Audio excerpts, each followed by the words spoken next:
ಸದನ ನಡೆಯಕ್ಕೆ ಬಿಡದೆ ಇವರು ಬಿರಿ ಇವ್ರದ್ದು ಅವನ್ನ ಉಳಿಸೋಕೋಸ್ಕರ 177 ಕೋಟಿನ ಹಂಚ್ಕೊಂಡ್ಬಿಟ್ಟಿದ್ದಾರೆ ಇವರೆಲ್ಲ ಕಾಂಗ್ರೆಸ್ ಅವರು. ಅದಕ್ಕೆ ಯಾರು ಬಿಡ್ತಾ ಇಲ್ಲ. ಹಂಚ್ಕೊಂಡಿಲ್ಲ ಅಂತ ಹೇಳಿದ್ರೆ ಯಾಕೆ ಮಾಡ್ತಾ ಇದ್ರು? ಹಂಚ್ಕೊಂಡ್ಬಿಟ್ಟಿದ್ದಾರೆ 177 ಕೋಟಿ ಹಂಚ್ಕೊಂಡ್ಬಿಟ್ಟಿದ್ದಾರೆ ಎಲ್ಲ, ಹಂಚ್ಕೊಂಡು ಪೂರ್ತಿ ಭಾಗ ಮಾಡ್ಕೊಂಡ್ಬಿಟ್ಟಿದ್ದಾರೆ ಎಲ್ಲ. ಅದಕ್ಕೋಸ್ಕರ ಅಧ್ಯಕ್ಷರೇ ನಾನಿವತ್ತು ಅನೌನ್ಸ್ ಮಾಡ್ತಾ ಇದ್ದೀನಿ, ಈ ಬಂಡ ಸರ್ಕಾರ ಚರ್ಚೆ ಮಾಡಕ್ಕೆ ಅವಕಾಶ ಕೊಡದೇ ಇರೋದ್ರಿಂದ ನಾವು ಇವತ್ತು ಹಗಲು ರಾತ್ರಿ ಧರಣಿಯನ್ನ ಮಾಡ್ತೀರಿ. ಇವತ್ತು ಹಗಲು ರಾತ್ರಿ ಧರಣಿಯನ್ನ ಮಾಡ್ತೀರಿ. ನಾವು ಹಗಲು ರಾತ್ರಿ ಧರಣಿಯನ್ನ ಮಾಡಿ ಈ ಸರ್ಕಾರಕ್ಕೆ ಎಚ್ಚರಿಕೆಯನ್ನು ಕೊಡ್ತಾ ಇದ್ದೀನಿ. ಹಗಲು ರಾತ್ರಿ ಧರಣಿಯನ್ನ ಇವತ್ತು ಘೋಷಣೆ ಮಾಡ್ತಾ ಇದ್ದೀನಿ. ಯಾವುದೇ ಕಾರಣಕ್ಕೂ ನಾವು ಬಿಡಲ್ಲ.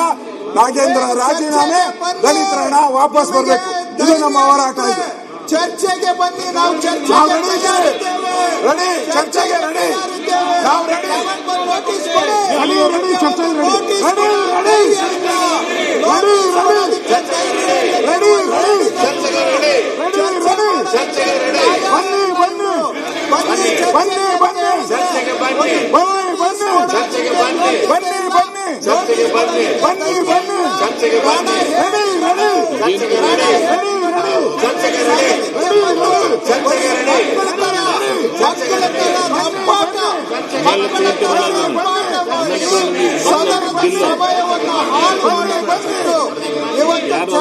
ಬರಲಿ ಅಧ್ಯಕ್ಷರೇ, ನಾವು ತಯಾರಿದ್ದೇವೆ.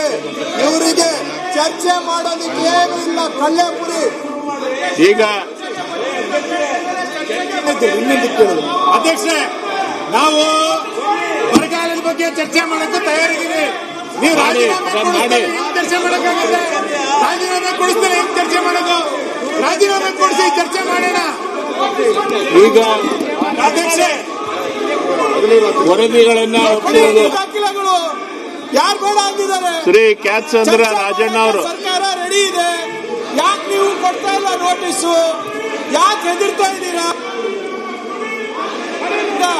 ಅವ್ರಿಗೆ ಹೇಳಪ್ಪ.